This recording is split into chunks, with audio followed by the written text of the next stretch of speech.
이 7가지 항목만 우리 고객님이 내 보험에 잘 가입되어 있는지 또는 앞으로 가입할 보험에 이 보험들이 잘 적용되어 있는지를 체크하신다면 좋은 보험을 선택하실 수 있을 겁니다. 자, 여기서 한 가지 이제 하나씩 설명을 드려볼게요. 자, 첫 번째 사망. 자, 사망은 뭐죠? 죽어야 나오는 거죠? 사실 죽음에 대해서 생각하기 싫어하는 건 뭐 누구나 다 마찬가지예요.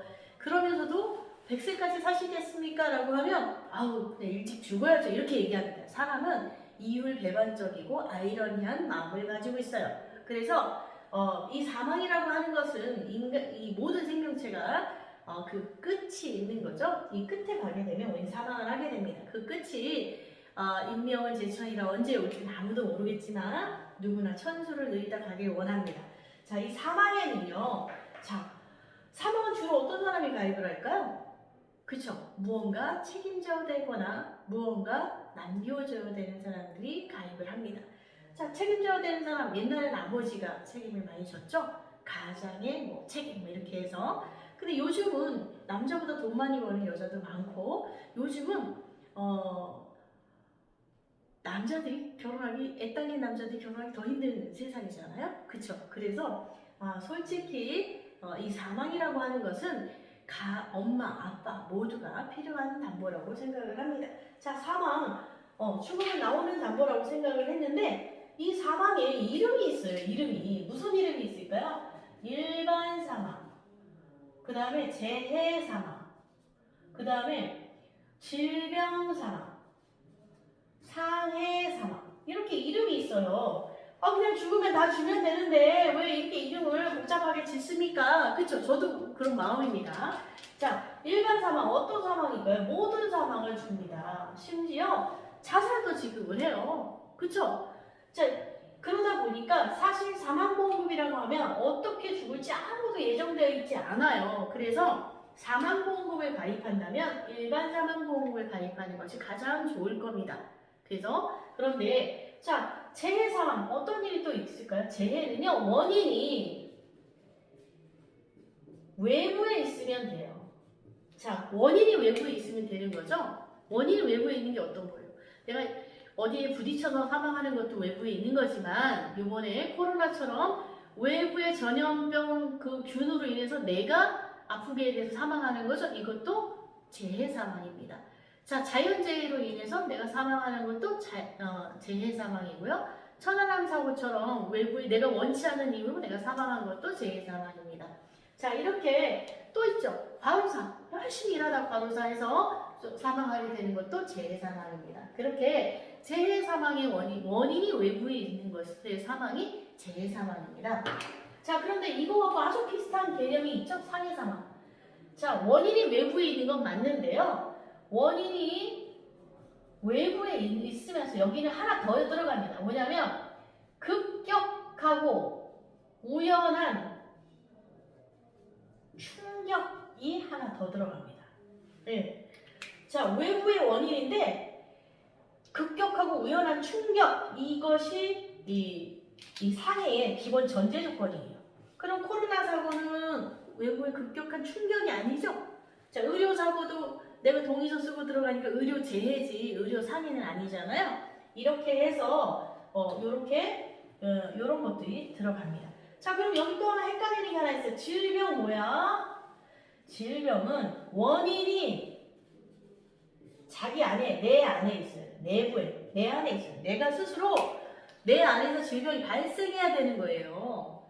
자, 내가 암으로 죽었어요. 자, 질병 상황이죠? 암이 걸렸는데 암을 치료하기 위해서 의료사고로 죽었어요. 재해 사망입니다. 자, 신기하죠? 네. 자, 직접적 사인이 뭔가를 따지는 것은 손해보험의 원인. 이것은 손해보험은 질병이나 재해의 어떤 사망에 대한 코드가 있어야 되는 거고요. 얘는 원인만 따집니다. 어떤 원인으로 인해서 직접적 사인이 발생했는가를 따집니다.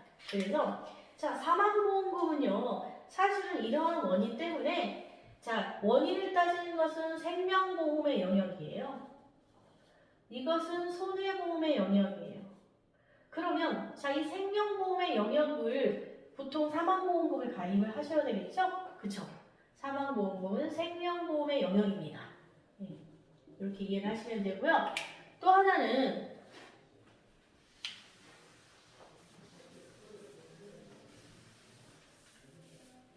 자, 후유장애 제가 설명을 드려보겠습니다. 자, 이 후유장애는 어떨까요? 이 후유장애는 사망하고도 연관이 있습니다. 자, 후유장애는 질병 후유장애가 있고요. 상해 후유장애가 있습니다. 상해와 재해를 같이 볼게요.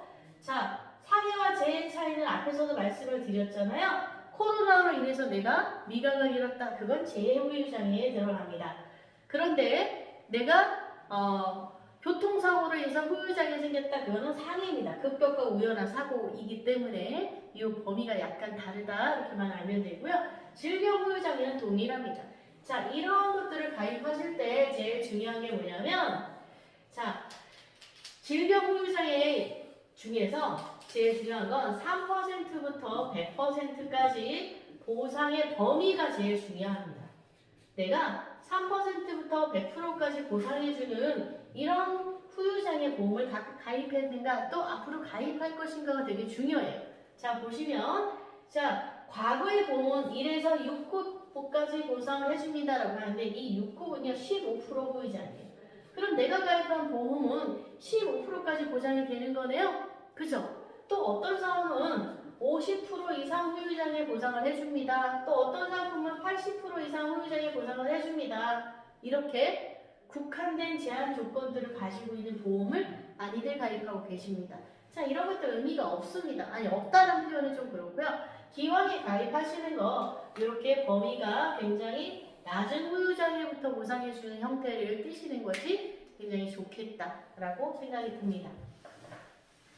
그래서 이렇게 보고요. 자, 그래서 이 생명보험을 가입을 하실 때 재해라고 하는 범위는 생명보험에만 있는 기능이잖아요. 자, 후유장애는요, 생명보험이 조금 더 좋고요. 그 다음에 손해보험도 후유장애는 동일하게 좋다고 볼 수 있습니다. 자, 그러면 그 다음에 어떤 걸 가입해야 될까요? 자, 암보험 볼게요. 암. 자, 암에는요, 이름이 참 많아요. 우리가 암보험 그러면 다 가입한 거 주면 좋은데 이 암에는요 일반암, 소외암, 유사암, 고해암 또는 특정암 또는 중대한 암 이렇게 이름이 너무 많아요. 내가 가입한 보험이 이러한 이름을 달고 있는지 잘 보셔야 됩니다. 자, 여러분 일반암 모두암이겠죠. 소외암은 뭘까요? 생식기암 또 뭐가 있을까요? 유방암 이런 것들이 소외암이고요. 유사암은 뭐가 있을까요? 갑상선암 많이 걸리죠. 제자리암 자기 혼자 암이에요. 경계성 종양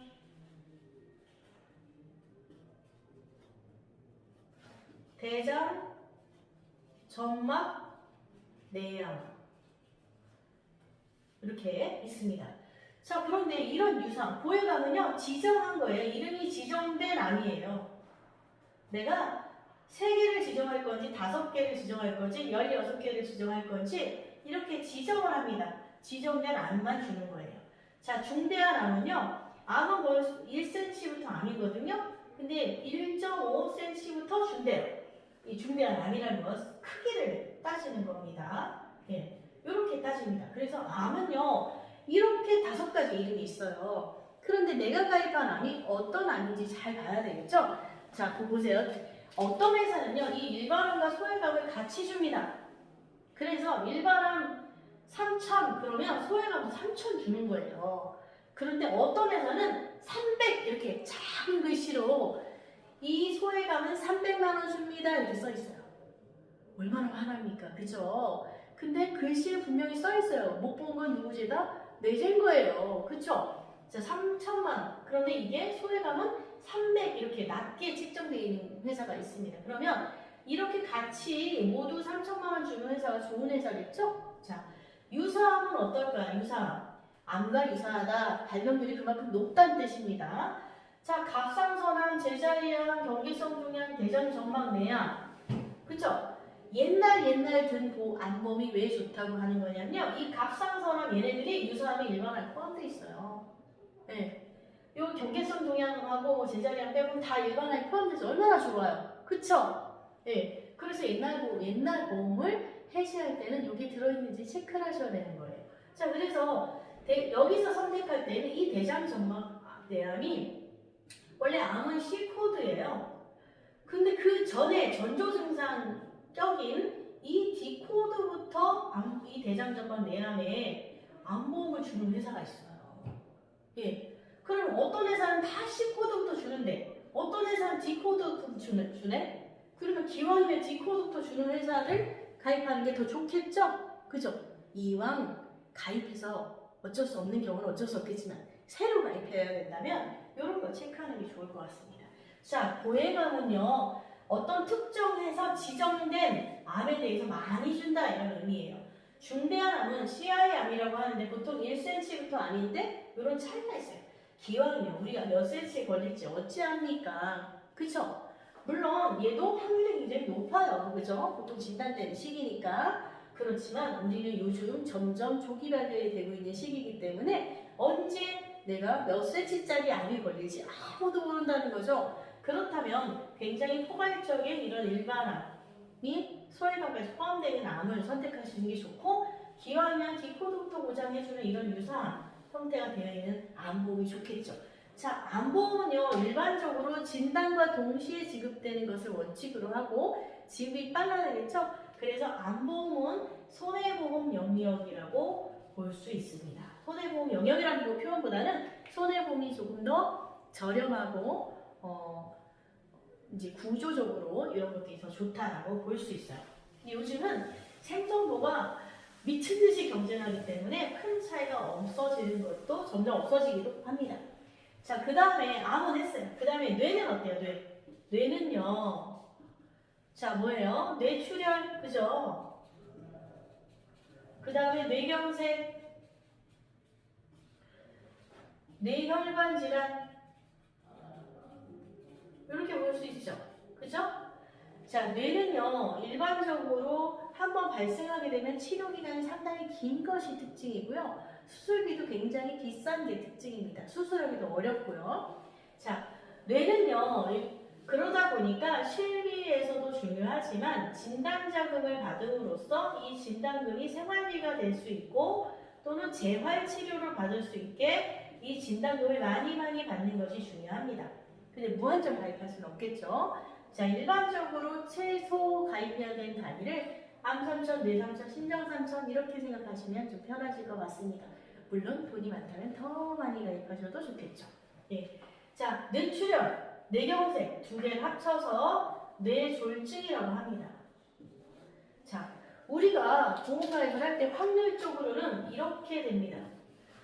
자, 대략적인 통계니까 플러스 마이너스 있다는 것만 참고하시고 얘 같은 경우에는 약 한 7% 정도 얘 같은 경우 한 63% 정도 얘 같은 경우에는 한 30% 정도 된다고 봅니다. 그러면 자 막혀야 터지잖아요. 전조 증상이 있어야 막히는 거고 막히면 터지게 되고 그러면 얘는 전조 증상이라고 표현해도 무방할 것 같습니다. 자 이렇게 뇌혈관 질환부터 보장을 해주는 보험이 있는가 하면 이렇게 터져야 주는 그런 회사도 있고요. 막히면 주는 회사도 있습니다. 이 두 개를 합쳐서 뇌졸중이라고 하는데요. 여러분들 보험에 뇌출혈로 표현이 되어 있는지 뇌졸중으로 표현이 되어 있는지 뇌혈관 질환으로 표현이 되어 있는지가 굉장히 중요할 거라고 생각합니다. 그래서 이러한 것들을 보장을 해주는 회사들은 많이 있습니다만 최근의 트렌드로 봤을 때 이 또한 이것도 손해보험 영역이다 라고 볼 수 있습니다. 자, 그 다음에 이 심장 한번 보겠습니다. 심장은 급성심근경색증 그 다음에 허혈성 뇌질환 자, 얘도 범위가 이렇게 됩니다. 자, 얘는 10% 정도 돼요. 그럼 얘는 90%라는 얘기잖아요. 그쵸? 예. 그러면 이 급성심근경색증은 발병해서 30분 건강상태에 좋지 않으면 식물 인간이 되거나 죽거나 이렇게 되는 거잖아요. 자, 그럼 대부분 여기인데 최근에는 건강검진이 발달되다 보니까 여기 단계에서 진단도 굉장히 많이 받습니다. 자, 협심증 있을 거고요. 그죠? 뭐 심장에 여러 가지 이상들이 생길 수 있잖아요. 이런 것들이 보상이 되는 그런 보험이라고 생각하시면 되고요. 이 담보가 있는 것이 가장 좋다라고 볼 수 있습니다. 자, 이런 질환이 생기게 되면 처음에 투약을 통해서 어느 정도 유지하다가 얘네들은 수술이라고 하는 걸 통해서 혈관을 확장시키는 일을 하거나 교정하는 일을 합니다. 그래서 심장 같은 경우에도 얘 같은 경우에도 손해보험 영역이 조금 더 여러분들한테 도움이 될 거라고 생각이 듭니다.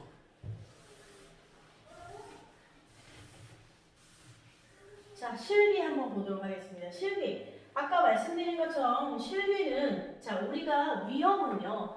두 가지 위험이 있습니다. 자, 작은 위험이 있을 수 있고요. 그죠? 큰 위험이 있을 수 있어요. 작은 위험은 뭐예요? 소소하게 병원에 가는 일이겠죠. 디스크 치료 받으러 가고, 여러 가지 맹장 수술하러 가고. 작은 위험이 발생한다고 해서 가정이 흔들리진 않습니다. 그러나 서운하죠. 보험금이 나오지 않으면 내가 가입한 보험이 있으니까. 자, 이런 건 보통 실비에서 처리를 합니다. 물론 실비에서 큰 보험도 처리를 합니다. 그러나 실비를 가입하시는 분들은 일반적으로 이런 작은 보험을 혜택을 받기 위해서 가입을 하시지 않나 하는 생각이 듭니다. 생각은 좀 다를 수 있습니다. 자, 큰 위험은 어떤 게 있습니까? 그죠? 이 큰 위험이 발생하게 되면 병원도 병원이지만 내가 실직을 하거나, 그죠? 실직을 하거나 간병인을 써야 보험료, 간병비가 엄청나게 들어가거나 후유장애가 생기거나 또는 사망하거나, 그죠? 이런 일이 발생하게 되면 가정이 흔들리게 되겠죠. 그쵸? 이런 일이 발생해서 내가 가정을 흔드는 상황이 된다. 가정이 흔들립니다. 자, 이런 상황을 막기 위해서 내가 보험을 드는 거예요. 그러면 큰 위험이라고 하면 자, 뭐가 있겠어요? 암에 걸리고 여기 있잖아요. 암, 뇌, 심장, 그죠? 뭐 누군가한테 물어주고 되는 거, 사망, 후유장, 이게 다 큰 위험이잖아요. 사실 보험을 드는 이유는 이게 보험을 드는 이유예요. 그죠? 보험을 가입하는 이유가 되겠죠. 그죠? 큰 위험을 커버하기 위해서 우리가 보험을 가입을 합니다. 자, 그런데 큰 위험을 커버하기 위해서 보험을 드는데 큰 위험을 커버하려면 돈이 많이 들어요. 이런 거를 저렴하게 설계하고 가입하기 위해서 사실 컨설턴트를 만나는 건데, 컨설턴트가 이런 철학이 없이 고객님들을 만난다면 아마 엄청난 보험료를 고객님께서 부담하셔야 될 겁니다. 이런 말이 있습니다. 현재 내가 누군가를 만나서 어려움을 겪는 것은 과거에 내가 잘못된 선택으로 인한 것이다 라고 법률 스님께서 말씀을 하셨습니다. 자, 실비에 대한 얘기 말씀드렸고요. 자, 배상책임. 배상책임은 어떤 게 있을까요? 배상책임 뭐가 있을까요? 자, 배상책임은 뭐예요? 내가 남에게 물어줘야 되는 거죠. 대표적인 걸로 일상생활 배상책임이 있어요. 이 일상생활 배상책임이라고 하는 것은 이 일상생활 배상책임이 뭐예요? 자, 내가 일상생활 중에 남의 신차나 재물에 피해를 줬을 때 물어주는 거거든요. 그런데 이 일상생활 제목 앞에도 이름이 붙어요. 가족 일상생활 배상책임, 자녀 일상생활 배상책임, 또 없는 것도 있어요. 저 없는 건 자기만 해당되는 거예요. 가족은요, 직계 가족이 다 되는 거예요. 직계, 반계 안 됩니다. 어머니, 아버지, 장인, 장모, 시어머니, 시아버지, 위로, 나, 남편, 그죠? 밑으로 자식, 손주까지 직계예요. 자, 형제, 아니죠? 그죠? 자, 직계 가족의 모두 보장이 되는 거고요. 자녀는 뭐예요? 그 자녀 1인에 지정이 되는 겁니다.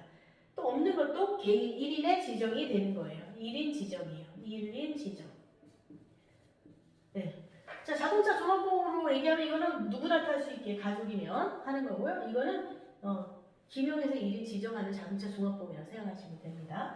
자, 이렇게 배상 책임은 누군가에게 물어줘야 되는 배상, 변제 책임이 발생했을 때 가입하는 거죠. 자, 이런 보험이 대표적인 게 뭐가 있습니까? 네, 운전자 보험이 있습니다.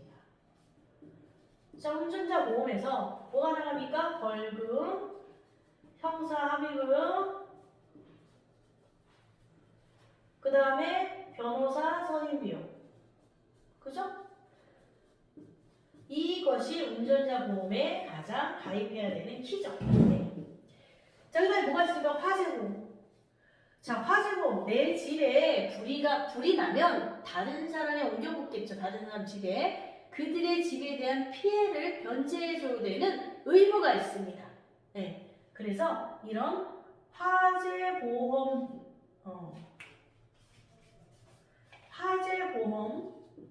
주택화재보험이 있을 수 있고요. 공장이나 이렇게 상업시설에 대한 부분 또는 내 가게에 대한 상업시설에 대한 부분 모두 화재보험을 가입해야지 됩니다. 내 가게인 경우에는 내 집에 놀러온 손님의 신체에 음식물을 나누다가 뜨거운 물을 손님한테 엎었어. 이 경우 배상해줘야 되잖아요. 이런 배상 책임이 여러 가지 형태로 신체와 재물에 배상하는 것을 바로 배상 책임이라고 합니다. 자, 이렇게 제가 7가지 항목에 대해서 어떻게 주의를 하셔야 되고 어떻게 가입하셔야 되는지 말씀을 드렸어요. 자, 이렇게 저는 고객님이 가지고 계신 보험을 보기 전에 또는 고객님께 가입 설계를 안내드리기 전에 이거를 제가 지금은 설명하면서 설명했으니까 시간이 조금 걸렸지만 10분에서 15분도 안 걸립니다. 한 10분 정도밖에 안 걸려요. 그럼 이렇게 뚝딱뚝딱 고객님께 설명드리고 고객님께 앞으로 내가 제안할 상품 또 말씀드릴 보험 리모델링에 대해서 이 항목을 먼저 알려드리고 나서 진행을 하신다라고 하면 고객님도 여러분에 대한 신뢰도 높아지시고 또 여러분들이 고객님께 컨설팅 한 것도 굉장히 고객님 스스로가 판단하셔서 가입하는 좋은 사례가 되지 않을까 생각이 됩니다. 오늘은 여기서 마치도록 하겠습니다. 안녕히 계세요.